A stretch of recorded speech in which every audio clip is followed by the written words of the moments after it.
WNST, Towson, Baltimore, and Baltimore Positive. It's a post-All-Star game celebration, and the Orioles are coming home here this weekend. Got this kid hitting 400 coming into town this weekend. Freddie Freeman, Mookie, the Dodgers around the corner. It's baseball pennant fever, and this guy, although he covers football around here, we're so 2 or 3 weeks away from that at this point. It was all-star game, all Adley's dad on Monday night, and then Tuesday night, of course, the Orioles very, very instrumental in the outcome of the Midsummer Classic in Seattle. Luke Jones joins us now. He is Baltimore. Luke, I want to remind everybody we're doing the Maryland Crab Cake Tour all summer long. We're going to kick off the second half at Coco's on Thursday from 2 until 5. Got great guests at Coco's. We're looking forward to talking to Senator Corey McCray. Also have Dave Sheinin from the Washington Post. The two of my favorite people, him and Mike Rosigliano, are going to be coming by. Marcella's going to have crab cakes and some locals in Lauraville. It's all brought to you by the Maryland Lottery. I'll be giving away some Maryland Lottery scratch-offs. I have a whole bunch of scratch-offs here. I'll be giving these away this week at Coco's, next Thursday at the Beaumont. Then on August 3rd and August 4th, we will be back in Dundalk at Costas and Drug City celebrating 25 years. This guy's been here 15 of the 25 years. And yeah, we've watched All-Star games. I've covered All-Star games. I was down in Washington a couple years ago, up in New York a couple times recently. Dude, I don't know what to say without sounding like a jerk. I don't know what they can do to make it better other than just make it better. I stop with all the clowning and talking to pitchers when they're delivering pitches. And I just – it baffles me, Luke. I don't know what else to say because I love the All-Star game. I hate this – beer league pajamas. I mean, I just everything about it, PU, except the fact that they got really good baseball players in the game. Yeah, I'll disagree with you about the mic'd up part. I think that's a fantastic innovation. It's getting to know players. We hear it all the time. You know, I've heard it for a decade now. No one knows who Mike Trout is in Major League Baseball. And I get it. He's hurt right now, broken hamate bone. But I totally disagree with you on that point. The uniforms are horrible. It's awful. It's been 3 years now that they've gone to these American League, National League pajamas, as you described them appropriately. So I'm with you. I think one of the more disappointing aesthetics that's missed now, or what an aesthetic that I loved for so many years was when your team was in it, you'd see those Baltimore Oriole uniforms when they'd line up for introducing the reserves, introducing the starting lineup. You know, a great example, the Texas Rangers. They had, 5 starters in the American League starting lineup on Tuesday night, and you couldn't really tell just by looking at them, right? You had to really look closely to see who it was. And look, it's Nike, it's Major League Baseball selling uniforms. I did see a few younger people on Twitter actually say they like the uniforms, so it's a reminder that that's not for you. It's not even for me now as I'm nearing 40 years of age, but that's the part that does bug me, but I like the innovation of hearing from Eovaldi on the mound. Certainly wouldn't want to hear that in a game that actually matters, but hearing him actually go through his mindset a little bit, pitch to pitch, I thought that was kind of cool. So I'll disagree with you on that part. I love seeing players mic'd up. I thought it was intrusive. That's all. I thought it was, as a viewer, it was a little like watching somebody go to the bathroom. To say it's a little private, and it's a little like you're playing. I don't know. It just cheapened it. It really, it's an exhibition. And I guess I got to get my head through that. Right. The part that it's not even spring training, but after watching real baseball games for, 3 months and they stop for this and they're wearing their pajamas, it's taken on this carnival barking thing that I think is beneath the status of the game itself. And I'm not even a traditionalist in any way, right? Like, I mean, not in that way for sure, but looking at them out on the field in the whites and the grays, there's a reason they wear the whites and the grays. They're supposed to be beautiful. They're primary jerseys. That's what makes you an all-star. And that goes back to probably my head of being up at the Eastwood Fields at Joseph Lee Fields when Gardenville would come over and Little Flower would come over, and an all-star event would look like an all-star event. It had color. I'm a color guy, I just all of it. The broadcast was awful. The broadcasters were awful. Just The translators were awful from Japanese to Spanish. It just was awful. I mean, I put Major League Baseball Network on at, I don't know, 5:30. I watched 2.5 hours. I got carried away, and I was on the red carpet at like 20 minutes to 8. And I'm like, oh, whoa, whoa, whoa, whoa, I got to change channels. I didn't even change channels, you know? And so I watched all of the outfits. I'll tell you a thing that I like, and this will sound funny from me because I'm not a red carpet guy or any of that. What they've done, what they did in Pike Place in the afternoon, where all the guys get dressed up and they show their sense of fashion and they talk to people and they bring their wives and their kids, and um, that's kind of cool. I mean, dude, you're talking to a guy that's been to 17, 18 All-Star games and probably 15 galas. I've been to the home run derby, the workouts, when it was Futures game on Sunday, when it was celebrity Mhm. softball with Meatloaf. And I have Jon Stewart and Ron Howard doing bumpers for me from Veterans Stadium because there was a celebrity softball game. Like all of these different machinations that they've had. I mean, I've seen all the things they tried to make the game count at one point, right? And make it an American League, National League Game 7, Game 1 host. I mean, they've had gimmicks, they've had gadgets, they've had all of that. But there's something that sort of makes the 1971 All-Star game the 1971 All-Star game because they just went out and played. And the American League wanted to win, and the National League wanted to win, and they played baseball. And you can take pictures, you can dress them up, you can sell stuff, you can gala out, you can wear those pajamas during the home run derby, do whatever you want to do. But don't screw up like the Tuesday night. Don't have me put it on looking forward to it and sitting here on the radio bitching about it the next day. And we haven't even mentioned Batista, the game, losing the game. Like, it doesn't, none of it matters. What matters is if you put the game on, do you stay with it 9 innings? Do you get to know some players? And I would agree with you, getting to know players is the issue. I just thought it was really weird having Evaldi. I thought it was weird having a right fielder in the action on 3 different plays where he's trying to talk. And talk to him before, talk to him after, let him play. I mean, I'm a No, guy in the dug. I I hate just, all of that. I just, I disagree with that. I'll hear you on the pitcher, okay? Because you are talking about someone who literally has the ball on every single play in that half inning. So I'll hear you on that. And look, I respect your opinion about it, but the innovation of hearing guys talking in the outfield, hearing a Mookie Betts, hearing Freddie Freeman when they asked him about Shohei Ohtani, and he so dryly said that would be tampering. That was great. It's an exhibition. You just said it. I think the root of a lot of what you're saying here, beyond the uniforms, the root of this really, Nestor, is we remember the All-Star games and what was a very different time for Major League Baseball. We are now 27 years, we're 26 years out from interleague play becoming a thing. At that point in time, before interleague play, there was such a mystique of not just seeing, and I'll just use '93 in Baltimore as the example of not just seeing Barry Bonds come to Camden Yards. It was, wow, there's a San Francisco Giant playing at Camden Yards, and you saw the Giants uniform.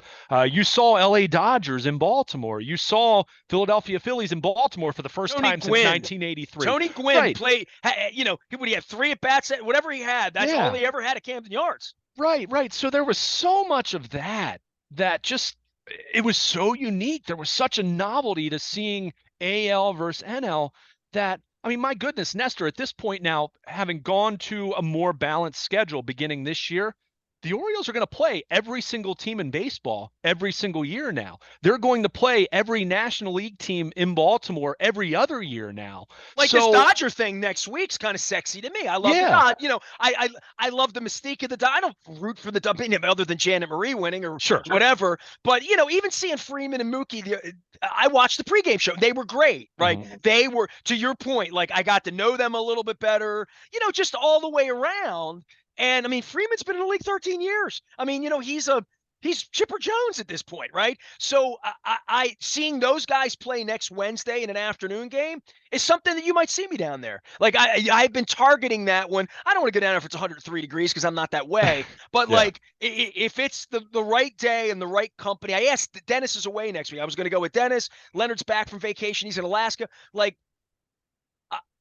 I would go to see the Dodgers uniforms. I used to drive to Philadelphia to see Fernando Valenzuela and Oral Hershiser pitch, and to see Eddie Murray play when he went there. Like, it's how Rasig gave me my Nasty Nestor name, was a Dodgers-Phillies game. But the only way to see the Dodgers uniform was to drive to Philly and see it on the carpet with the Fanatic and Pete Rose or whoever, Steve Carlton, whoever was there. I would agree with you. Like, they've watered it down to the point where, like, we used to think, well, what was if it was more like the NBA or the NHL, where Gretzky comes in every year and you get one chance at Kareem and Magic if they come into the Capitol Center.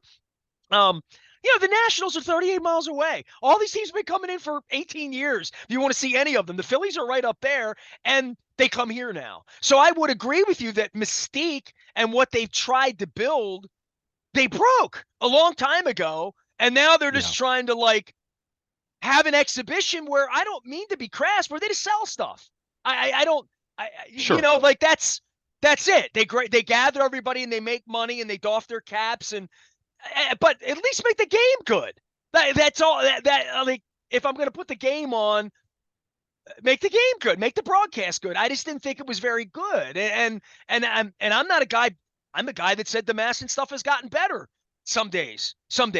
But when it's bad, it's bad. I mean, Palmer's great right now. Palmer and McDonald right now, whenever they're on, they're wacky, they're weird. Palmer's cranky. Palmer is like,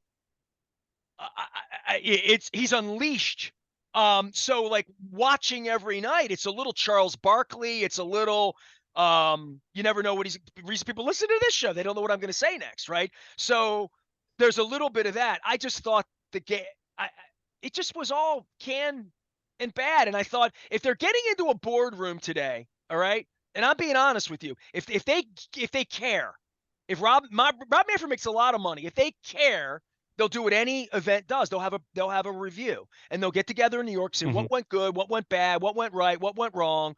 And I'll tell you what, if they think this is good, I don't know what to say. And we might get the game soon, right? I mean, this might be part of John. John's going to get federal funds now, and he's got lobbyists lobbying the federal government. A guy that's never built a lemonade stand, we're going to turn the city over to and make him a visionary now. But part of that vision would be the game could be here 3 years from now easily. I mean, it's time. And if there's a new owner, old owner, additions to the stadium, we get Camdenville built. We're going to get the game again, and we're going to get it.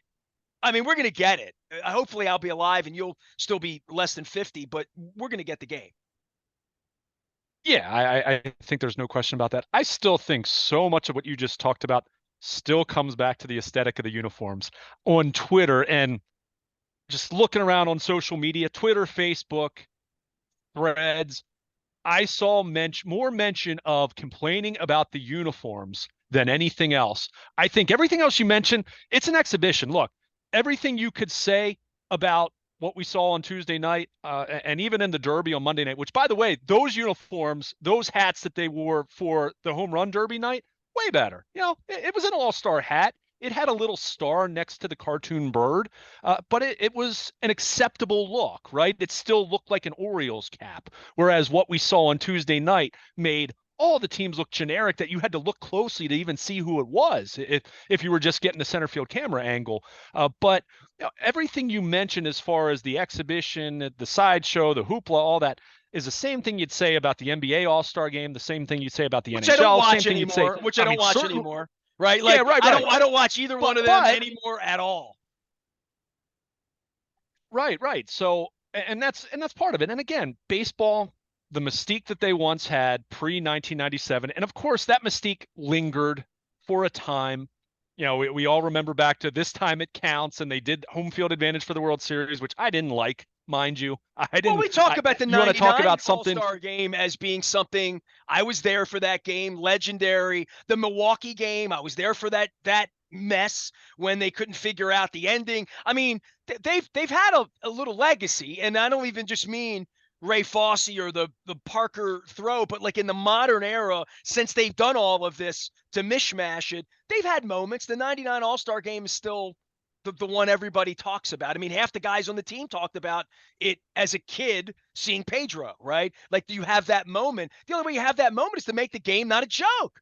Pedro wasn't talking to Joe Buck when he's out there trying to strike guys out. Like, That's fundamental to me. I mean, it's fundamental. I mean, it's fundamental. You know what's something I want to bitch about to you because I bitched last week to Rosenfeld about it and he didn't see it. And you didn't see it either. You're in Wildwood and you can't get Massa on your friggin' app. You watch the games sometimes. Only half the time do you watch the game on TV. Kind of reminds me, people ask me if I saw the broadcast on the Ravens. I was at every game for 27 years. I never, ever Mhm. watched the television. But have you seen the John Means spitting seafood? What am I saying? Sunflower seed spitting incidents in the dugout. Have you seen that trick? Yeah. Yeah, I've seen Yeah. that. Uh, I'm so annoyed by that because like John Means is on with Jim Palmer for You an need to inning. lighten up. You got to lighten up, man. I mean, Dude, it's fun. I mean, like I these just guys play 100. yeah, but the game's going on. And you got five guys spitting sunflower seeds in the corner of the dugout. Buttermaker wouldn't have, my dad wouldn't have that at the Eastwood Little League. So, like, interview the player and do it professionally and have the play. This is the only time I get 3 minutes, 8 minutes, 12 minutes if it's a double inning and he stays and he's on the DL or the IL. Sorry. I don't know. I just, these moments where we get to know the players a little bit because I don't have a press pass anymore, I take it kind of seriously and I kind of like to hear what they have to say. And not with pies in their face, not with Melanie Newman asking, how did it feel after the game? Like, I'm talking about, like, if they're going to mic guys in the dugout during the game, don't turn it into a, a, a charade. I mean, that if you're going to go through all this trouble to mic these guys up, put something on the broadcast that's of quality. That's all. I'm here. I'm the audience. Make it good. Just make it. I gave you 5 hours of my night Tuesday night. Just make it good. That's all. Right. And that's where Okay. I am with the broadcast part of not going to games. If your whole goal is to get me to buy a hat, buy tickets, hang out, go spend $17 on the beer, get an autograph, hero worship these guys, like all of that makes the broadcast, just make it good for a baseball fan. Make it good. That's all.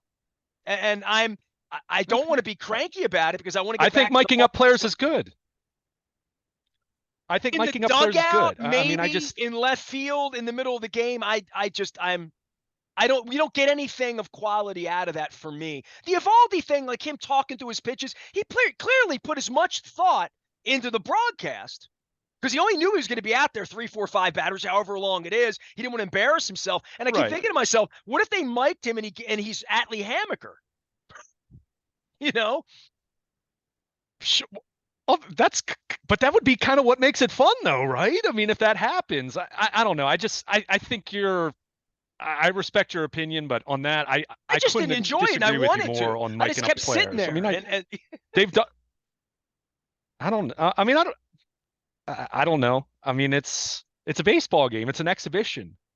I saw some amazing defensive plays in the game. I saw Yenyer Cano pitch a really impressive inning despite defense not helping him out and him having to basically get 4 outs, if not five, if you want to kind of look at that inning. I saw Felix Bautista have a rough time. He was nervous. I mean, it was still baseball. I mean, look, the uniforms are the one thing I will say I 1000% agree with you on. And I could have done without having to hear from David Ortiz and the studio guys oof, during the game. I agree. Too much of that. But if I'm going to hear from other people, like I said, let me hear from a player. Let me hear from. It was cool hearing Freddie Freeman talk to Randy Rosarena at first base and say, "Dude, you just took away an out. Now you're getting a hit." I like that. Now, I don't want to see that in the regular season. I sure as heck don't want to see that in the postseason. But for that environment, I'm cool with it. And I still think so much of this, the perception comes back to the pajama uniforms because they've actually mic'd players up for 6 or 7 years now. And I don't remember you being nearly this critical about the All-Star game over the last 5, 6, 7 years. And that's not to say that it's been great every year, but we've had some cool things. We Otani, pitching and hitting and some the game that I covered in 2017, seeing all the International League players and all the flags pre-game and all of that. What was it? I think was it Nelson Cruz took a selfie with the umpire at home plate back in 2017. These are harmless things, and I again I get it. We all want to think back to all the classic moments. We're just not going to get that mystique anymore. We'll get we can get a moment in time. You can. I mean, the fact that we saw the hometown kid have a chance to hit a walk-off in the bottom of the ninth inning, Julio Rodriguez, it didn't work out and he walked. But beyond that, yeah, it is going to be a bit of a sideshow and an exhibition. And there's going to be so many different bells and whistles. And anyone that's in Major League Baseball or Nike are telling you, well, we had a bunch of 18 and 19 and 22-year-olds say how much they like the All-Star jersey and they're going to go buy it on our websites. So it comes back to what we always talk about with the streaming, and all the issues with RSNs and making the game faster. And we've seen that happen this year successfully with the pitch clock and what have you. But this all goes back to trying to cast as wide a net as possible. Baseball says, even if you're not watching All-Star games as regularly, as closely as you used to, they've said, we have you already. We've had you for decades. The NFL says the same thing with all the changes they make year after year after year, and they're trying to attract different people and they're trying to do different things. And look, some of those things have been good.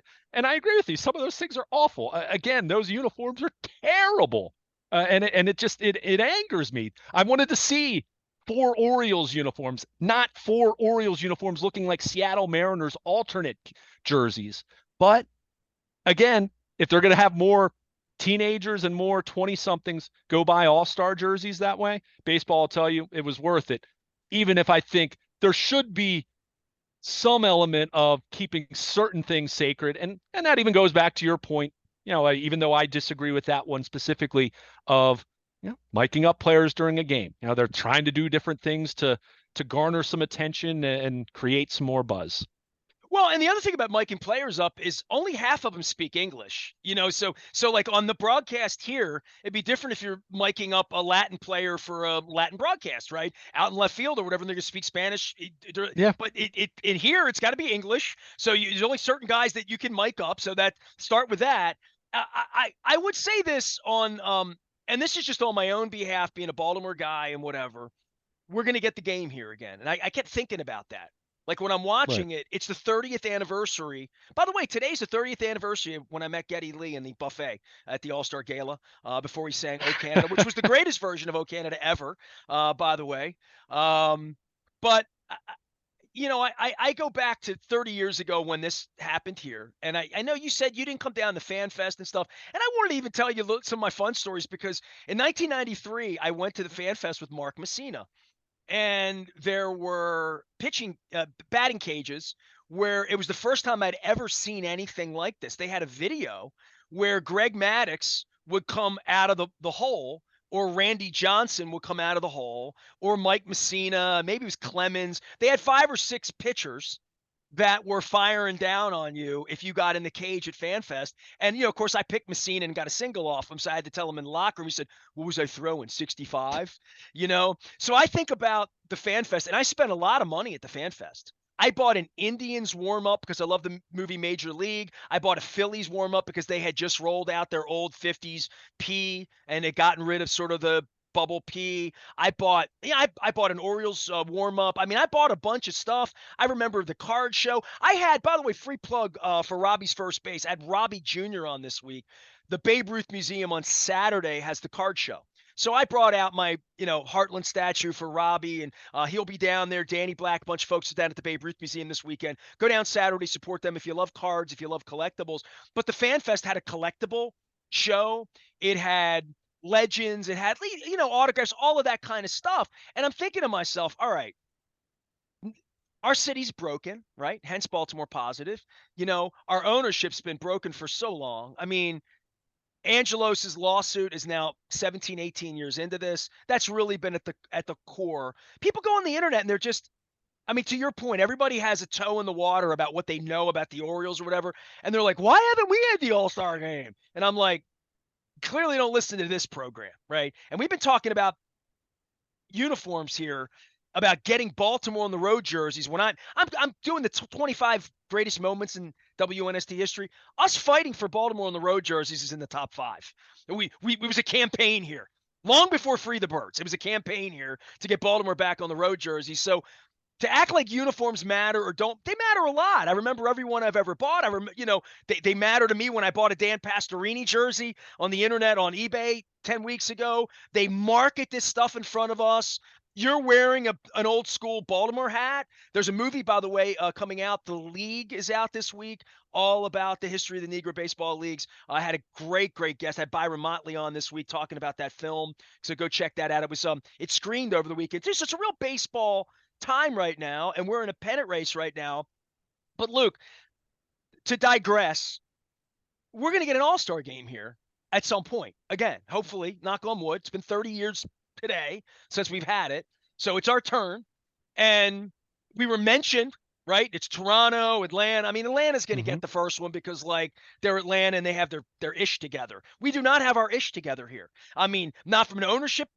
Lord knows what Major League Baseball thinks of John Angelos and whether they're really going to allow him. I mean, he thinks he's keeping the team. He thinks he's getting federal money. He thinks he's going to build a little Atlanta. I don't know where the hell it's going to go. Where they're going to take the depository away. I mean, just move that out.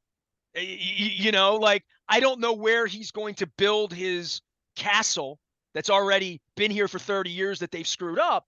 But at some point, we're going to get an all-star game. And to your point, do you want him wearing orange and black pajamas in the game? What is the city going to look like? What is the gala going to look like in front of the Pendry or in front of the New Harbor when it's finished, or in front of whatever Camdenville they're going to build? Because the one thing I noticed about watching the game on Tuesday, and again, I was at the last Seattle All-Star game 22 years ago. I was there with Sporting News Radio. I shared those pictures out on social. And all I saw was Seattle, Luke, and I went to the gala in Seattle 21 years ago. And I guess you were a kid, right? You were in college or whatever at the time. And what I remember about that Seattle All-Star game, not just broadcasting out, it was really hot. I was with Ken Rosenthal. We were melting all the pictures and all the Hall of Famers and Tony Gwynn and like all the work I did. And I still think I have the tapes of all of that and could run it. But you know what I remember the most at the gala? The gala was at this airport hangar on the other end of Seattle, not where the stadiums are, up the way. And I remember Ichiro looking like a movie star. Ichiro was such a rock star. He had just arrived on the scene. His hair was perfect. His suit was perfect. His sunglasses were perfect. Everything was perfect. And every time they showed the sky shot from Seattle, I thought to myself, they've really showed Seattle off. And the Pike Place Market. And look, I don't need any more Big Papi with the hose, with the gambling. I like him. He was always good to me. He was great to my wife. But as a broadcaster, he's awful. A-Rod, okay, whatever. I don't like the broadcasts. And maybe I miss Joe Buck. I miss Chris Berman. I miss something that is good to me. I like Smoltz. I like Smoltz a lot. There's not enough Smoltz when it's a circus, and it was a circus today. But they put the city on display, Luke. Seattle was on display. Seattle things were on display. Coffee was on display. The stadia, like all of that. I want that for us. So amidst all of this bitching for 30 minutes about how bad it was, and I thought it was awful. I mean, and I reserve the right to say something's awful when it's friggin' awful, because there's plenty of things in life that are great. But and all the money they spend and all the pomp and circumstance around an all-star game, I'm glad I didn't fly 3,000 miles because it felt somnambulant. It was really quiet during the game. Third inning, I text my wife and I text you. I'm like, this kind of sucks. I've been waiting all day for this, and it sucks. And so I've been waiting 30 years for the all-star game to come back to Baltimore. And I don't know whether John's going to be the captain of this. And maybe 5 years from now, we're feeding him and he's fixed the franchise. And we've had 3 parades and guys are signed and the franchise is healed. And we've stolen every Nationals fan back. And they have a television network where you can actually get the games in Pennsylvania. And like, they just fix it. And maybe we fix the city too around it. It doesn't feel to me like John Angelos is going to be the visionary fixing Baltimore, living in Nashville with his boots. And it feels, and I've been very loud about, if you want to fix it, put some feet on the street and put some skin in the game and fix it. Come and fix it. But to get an all-star game here in these conditions where we don't have a lease, there's no lease. And I'm talking about an all-star game, right? John's envisioning the all-star game in Nashville with Tim McGraw. So I just keep thinking about us and the game and the city and 30 years. And I've been wistful this week in my 25th anniversary looking through the pictures. Somebody asked me for my pictures from 21-31. Somebody asked me my pictures from the 93 All Star game. Luke, I didn't have a camera that day. In the 93 All Star game, I was everywhere and everything. I talked to Ken Griffey when he walked in. I hung out at his locker half, and he was one of the greatest guys ever. Tony Gwynn, Jeff Montgomery, and I talked about it a couple weeks ago because he knew Geddy Lee. So, like, I remember everything about the 93 All-Star game, but I don't have a lot of pictures. And I want that for our city. I want to get in the batting cage and hit off of Grayson Rodriguez as a 60-year-old. And I don't know how close we are, but I wonder the value of it. I think it would be a big deal here for sure and be all that, but would it be great? Because the 93 All-Star game was great here. Yeah. Yeah. I mean, I think that's fair. And certainly when you talk about a lot of the off-field work that still needs to be done, beginning with the lease, which, and I saw our pal Chris Pike even mentioned that on Twitter, makes it difficult to believe that 25, I guess, is, 2025 is still up for grabs. Probably going to be a few years after that, but it's going to come here, and it's going to be a matter of how great it can be. And I think it still can, Well, uniforms it's the biggest aside thing and we can bells and get here, whistles right? aside, We're but not getting a Super Bowl. I mean, we might get an AFC Championship game one day, and they're trying to move that. Like literally, right? Like literally, yeah, there been so I'm just saying, like, if we're in this game to give the Angelos family another $1 billion and turn the city over to them for maybe a chance for postseason base, but I'm thinking like that's why that Keith Urban night and of all the goofy things that we pissed away a chance to celebrate one more time having a championship. I just keep thinking like Springsteen's coming, Billy Joel's coming, Stevie. Like we have these nights, but the All-Star game would be like name anything the city's going to get that's going to be bigger than that, and I start to think, is it big? Is it even big anymore? Can it be big? Or is it just a little regional party for 2 days and that's what it is? Because it felt like so much more than that 30 years ago. yeah, and again, so much of that mystique has just kind of gone away over time because of interleague play and all of that. But I'll throw this out there. I mean, the NFL draft. Why? Ooh, ooh. I mean, the NFL draft's going Yeah, to yeah. come here at Is some Steve point. It's just going to Bisciotti be a fighting for that? Is Sashi Brown? I mean, like I don't get to ask them questions because of Chad Steele, right, right? So like there right, is no. I mean, with Dick for 15 years, I'd rub up with Dick, and Dick would say, "Nah, not coming here. Just not where we're focused. We can't win. We wouldn't put a bit. They want to go to Chicago. They want to go to Denver. They want to go. They want to go to these other places. We're just not going to win that. At some point, they're going to go to Green Bay, right? I mean, there's a whole bunch of places in line in front of us to get that event. The All-Star game, maybe there are, maybe there aren't, but it's our turn. But our ownership is so effed up. And then the ownership's going to say, well, the city's effed up. And it's hard to argue that point, right? So that would be a little bit of the rub when people and everybody's asking me, Luke. I mean, literally, they're saying, when do we get it? And this is the conversation you and I are going to have about it. And the answer sure, is, I don't know, but we have to have a lease first. And then when we get it, is it going to suck? Are people in Cincinnati going to be watching and saying the uniforms are, what are they doing wearing orange and black? It's awful. The broadcasts are awful. The starting pitcher's Latin, so we can't mic him up. You know what I mean? Like, I don't, all of it I just want it to be better and I want us to get it and I want baseball to be better. And that's part of my whole rub of how I got thrown out. I got thrown out because I wanted it to, I got thrown out in '06 saying, if you don't fix it, we might never get an all-star game again. I right, mean, that was right, the kind of thing I was saying in '06 when I did Free the Birds. right, right. Yeah, and so much of what you just said. I mean, I think the event is great for the city that it's in at that point in time. But quick, real quick, where was the All-Star game 4 years ago? Or last year right. Yeah, I mean, and again, so much of that just comes back to it's not what it was 40 years ago in that way.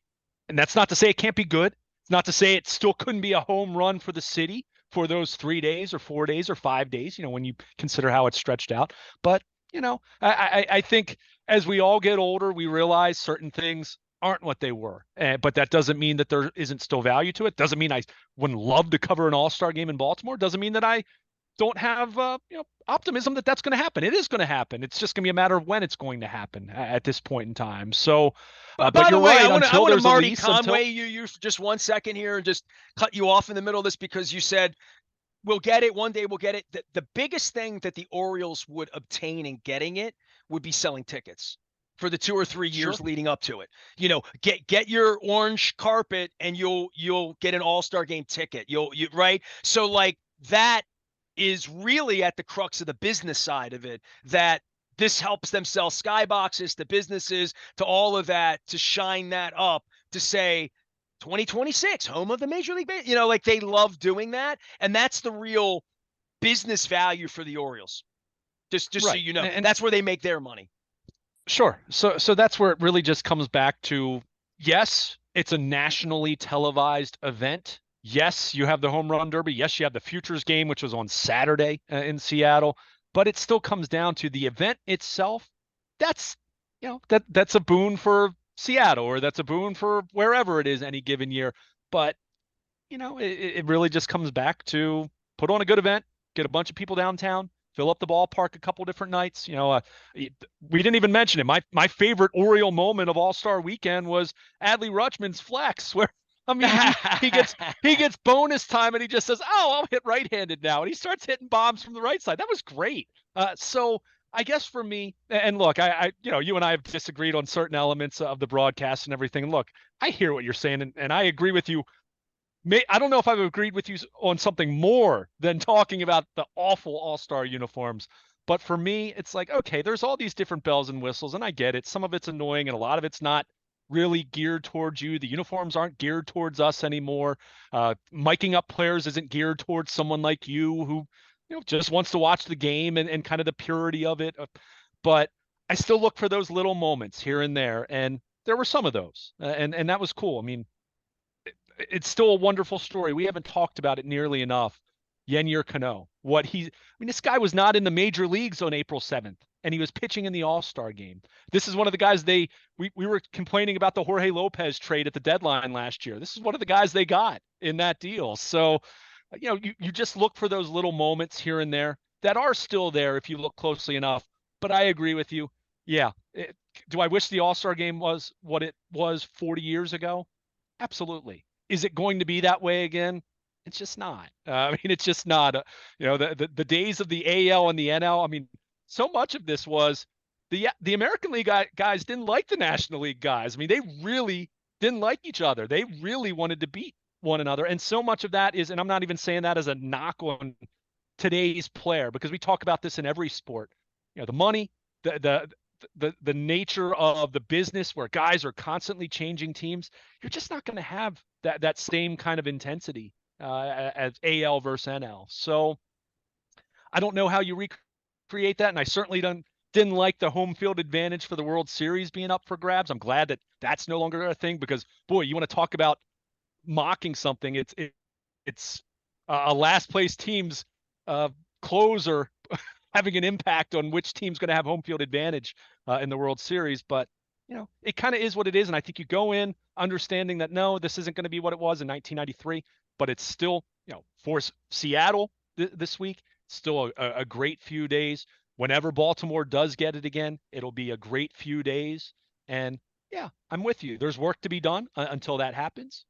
But some of the things we complain about, man, I don't think they're going away. I I'll don't tell you think the this: I uniforms. didn't mind that the game counted and that the American League would get game one. I didn't, to some degree. I I that guess, and at that point, stop. Then it doesn't become a clown fest. You know what I mean? Like I don't like it being a clown fest. I like that's so. Last thing yeah, for you, because we'll wrap this because we're gonna. The Marlins are coming to town. This kid's coming. The Dodgers are coming. We got this is a World Series contender this year. Like this is no joke. This is for real. They have real trading. They have all of that. You worried about Batista on the back end of what happened? You said he looked nervous. he looked nervous. I'm not worried one iota. I Good. mean, I said it on Twitter. I'd much rather that happen in the All-Star game than that happen in even a regular season game that counts. The split he threw did unfortunately reminded me a little bit of the split that he threw to Aaron Judge at Yankee Stadium earlier this year, but he's going to be fine. He had a rough outing. It happens. Someone in the All-Star game is going to have to be the losing pitcher. Someone's going to have to strike out with the bases loaded. I mean, that's If just how it Adley works. Hamaker and Fred Lynn can live happily ever after, then I think Felix Bautista can, but it's a No long doubt. flight home, 3,000 miles when you were the GOAT. So, and not the good GOAT, Yeah, the bad GOAT, the old school GOAT. Right, and I'll say this much because I even saw this on Twitter. Someone tweeted to me because I made mention of Batista. I'd rather it happen there, and the individual said, "Well, I wish he hadn't gotten in the game rather than that happening." I say, "Look, anytime you're talking about a first-time All-Star, get that guy in the game because you never know if he's going to get back." And look, Felix Batista might be to 5 more All-Star games over the next 7 years. I mean, he's that special. This guy strikes out 2 batters an inning. 18 batters per 9 innings he strikes out. It's crazy. But yeah, he had a rough night. No worry about that. But I think for me, and lost through all the bells and whistles and the annoyances and everything that you and I talked about over the last 25 minutes, there were several mentions pregame, MLB Network shows, and during the telecast of the Baltimore Orioles and where they stand right now and how far they've come over the last couple years. And so much of it centered around Adley Rutschman. We know it's more than that, but that for me, as someone who has sat through very specifically the last 5 years, but knowing where the franchise has been for 40 years now, really, that's what was so gratifying about the telecast about these last few days, to see Adley Rutschman in the home run derby, to see Austin Hayes in the starting lineup, to see your 2 late inning relievers pitch for the American League, and worked out great for Cano, not so much for Batista. Oh, well, that's really what I'll take away from this. This was truly a sign of the Baltimore Orioles are absolutely relevant. They are a very good baseball team. They are a team at this point, and I wrote this in my latest 12 Orioles thoughts at BaltimorePositive.com. It's go time. The expectations are higher now. It will be an absolute disappointment if this team doesn't make the postseason. I mean, that's where they are. They're 19 games over 500 at the break. So it's go time. And to your point, the Marlins come into town, the Dodgers come into town, 2 good clubs from the NL. There's a lot to be excited about. So as much as I hate the uniforms at the All-Star game and some of the other things, I could do without a little bit of that. Although, like I said, I like certain elements of it. Much more excited about getting back to the start of the second half and what is going to be a really, really fun 3 months of the Orioles, and hopefully a little longer than 3 months if things fall their way. 30 years ago this morning, Luke, this city woke up pissed off at Cito Gaston. I mean, I sold shirts. They and who knows that Messina wasn't going to come in the game and, give up 5 runs. I mean, 30 years ago, I don't know. But I have such great stories about all of that because Mike and I were so close, and we went and had a beer after the game, and so I knew the truth about Elrod saying you got to get your work in, get out here and get your work in. So when the game's over, you don't have to go underneath and do it. So, yeah. So anyway, but think about that now. Yeah, I know you were a young man back then, but 30 years ago, Mike Messina didn't get into the game, but couldn't blow he should the have game. Pitched. So he should have pitched. No question about it. glad you I finally understand. got to say that on the radio. I know it took you 30 years. Pitched. He should have pitched, yeah. Dwayne Ward, Tom Hankey, kiss my ass. I'm Nestor. We are WNST, AM 1570, Towson, Baltimore. We never forget. We never forget to remember. Baltimore Positive. Stay with us.